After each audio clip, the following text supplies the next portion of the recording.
breakfast. And time now to talk with the co-leader of the Greens, Russel Norman, joining us this morning. Good morning to you, Russell. No, he's just gone. He's just dropped off the line. Wonder where he went. Let me see, I'll just try and get him back. I do want to talk about the proposal for a referendum on asset sales and also the Blue-Greens. Kind of the green wing of the National Party have come up with a talking points paper or something, a set of recommendations for the government. How green are the Blues? Russell, lost you there just before. How you doing?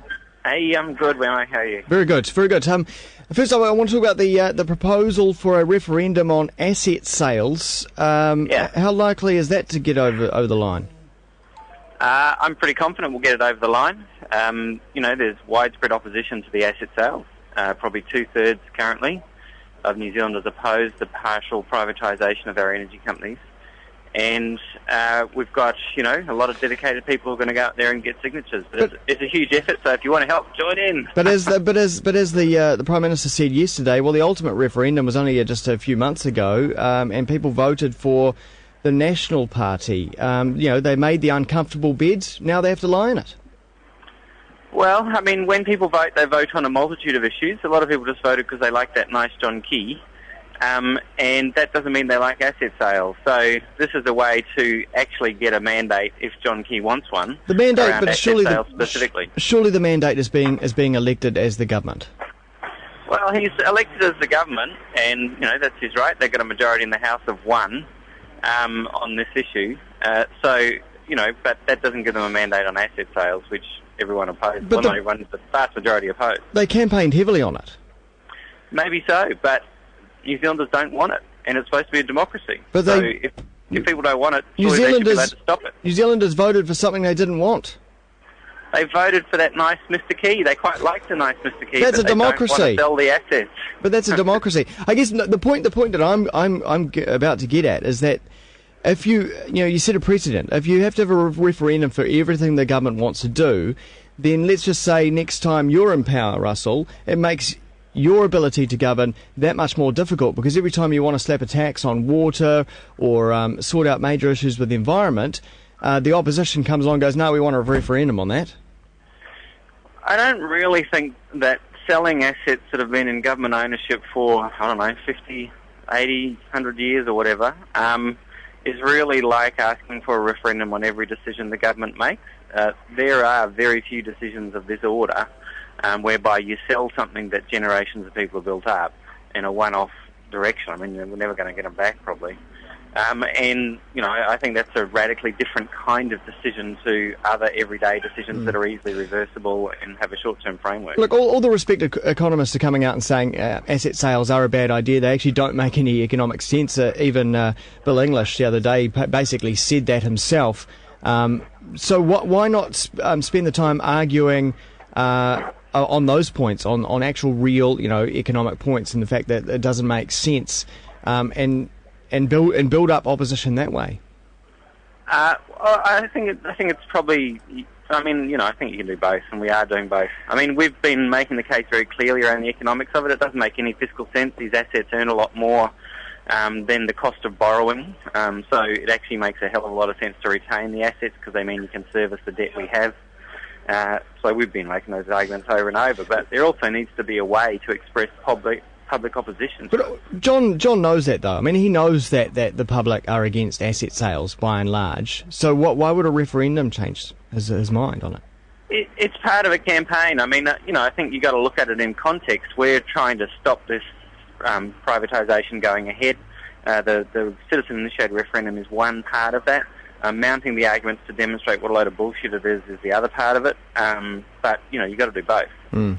Because wasn't there a citizens-initiated referendum, or at least a whole bunch of signatures against the anti-smacking bill?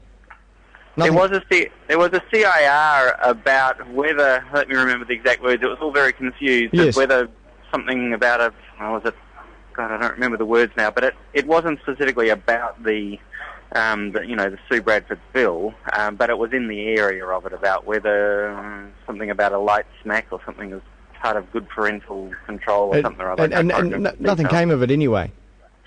Well, the problem was if they had have worded it more specifically, then, I mean, you could argue about it, but they made it really general, whereas we've worded this one very, very specifically in the government's own terms. So we've said, do you support the government's proposals to sell off 49% of these 5 assets? So it's specifically as the government's proposed it. Okay. All right. Also this week, the report of the Green Growth Advisory Group was released this week at the annual Blue Greens Forum. They reckon it's a useful report for bringing together policies that will help the government build a more productive and competitive economy while meeting environmental objectives. Have you had time to look at the report? I have. I've read it. Any good? It's got some good parts to it. They want a green government procurement, and I think that would be helpful. I mean, the government buys about $30 billion of goods and services a year, so if we green that up, it would really help small to medium-sized enterprises and others, larger enterprises in New Zealand who are embracing sustainability. They want to green up the innovation system, research and development, the funding that government gives in that direction. I think that would help a lot. There's some stupid stuff in it, but there's also some really useful stuff. Any hard and fast goals? I mean, anything that the government can achieve? I mean, if they just did those 2 things, it would help. It would help. We're talking about businesses that are trying to do the right thing, and actually providing them with a bit of backup would be great. Also, there's other stuff around a bunch of indicators. So instead of just using GDP, we need some social and environmental indicators. There's a kind of dashboard rather than just GDP because it's such a dumb measure of economic activity, and that's it. So if you did those things, it would help quite a bit, actually. I mean, there's a lot more. Obviously it didn't embrace clean technology because the government doesn't want to embrace clean technology, so that one got put on the back burner. It says silly things about mining. But it's not going to. It's a National Party report essentially, so it's not going to be everything we'd want. Yeah. And Russell, finally, this is a bit of a complex situation, but there's a bit of talk now on social media about the fact that the WOMAD Music Festival is sponsored by Shell Oil and Todd Energy, and have been sponsored since 2003, and obviously they rely on that sponsorship to get the event underway. But there's now a lot of attention, of course, on those companies for the oil exploration and also fracking as well. What are your thoughts on a festival that is meant to be about ecology and culture and all that kind of stuff being sponsored by big oil? I think it does put them in a difficult situation, and it's one we're very familiar with, of course, because it's the Green Party. We take donations, and we turn down donations from, we turned down a donation from Todd in the lead up to the election. And I mean, we but I know how it's tough, for someone trying to do something good because you've got to make it financially viable. But it would be great if they could find some alternative sponsors. Because obviously, the motivation from Shell and Todd is, on the one hand, we're screwing up the environment, but look at this nice festival that we're helping out. That's right.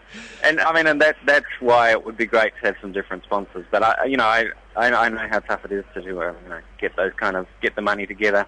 And we made some tough decisions, turned down Sky City money, Todd money. I mean, it was tough, but for us, we just had to do it. We just couldn't take their money. Imagine if we had this, this green growth economy with some really amazing clean tech companies that were exporting around the world and with multi-billion-dollar companies, and then they were able to to sponsor events like this.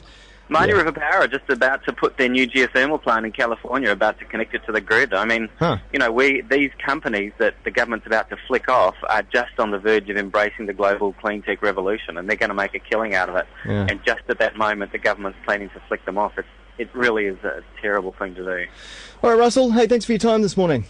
Okay, cheers, Emmett. Russell Norman is the co-leader of the Greens. Time now here on Kiwi. It's 20 minutes.